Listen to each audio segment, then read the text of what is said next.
السلام علیکم ورحمۃ اللہ وبرکاتہ۔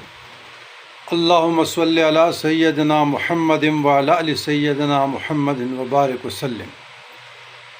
برادران اسلام، ایک پوسٹ کسی نے سوال کیا کہ پختونخوا کے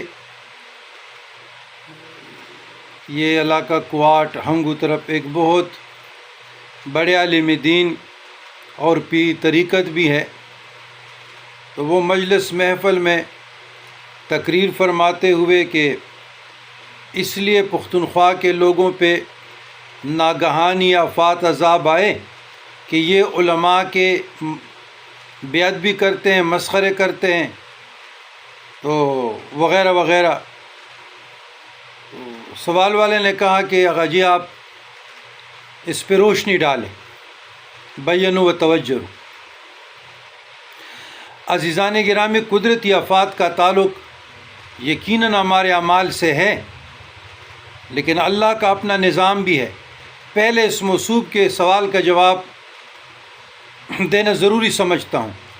سب سے پہلے یہ بندہ بہت مشہور اور معروف ہے، اور عمر کے اس حصے میں بھی ہے کہ اس کو خود بھی شرم و حیا اللہ سے رکھنی چاہیے۔ دوسری بات یہ کہ علماء کی قسم ہے، پہلے تو وہ یہ ڈیسائیڈ کرے نا کہ وہ علماء سو یا علماء حق، اور اگر یہ پیری طریقت ہے تو اس نے تو عارفان خدا، عارف باللہ، مشائخ خزام کا جو آئے دن لوگ مسخرے و مذاق کرتے ہیں اور شرک اور بدعت سے تعبیر کرتے ہیں، فتووں کی برمار کرتے ہیں، تو اس کے متعلق یہ کیوں خاموش رہا؟ اور آپ نے جو حدیث کوٹ کی من عاد لی ولیا فقد اذنتہ بالحرب، یہ علماء کے لیے نہیں آیا، اولیاء کے لیے آیا ہے، یہ صاحبان معرفت، صاحبان خدا کے لیے آیا ہے۔ چلو اگر علماء کے لیے بھی مانی جائے تو وہ علماء حق ہے۔ اچھا، یہ خود موصوف جمعیت علماء اسلام میں ہے، یہ بات ہمارا پھر قواریت سے کسی پارٹی سے کوئی تعلق تو نہیں، تو چلو تھوڑا سا حق کی طرف نشاندہی ہونی چاہیے۔ قرآن مجید فرقان حمید میں رب کائنات فرماتے ہیں، بسم اللہ الرحمن الرحیم، قل جاء الحق وزهق الباطل ان الباطل کان زہوقا ولا تلبسوا الحق بالباطل وتکتموا الحق الا وانتم تعلمون۔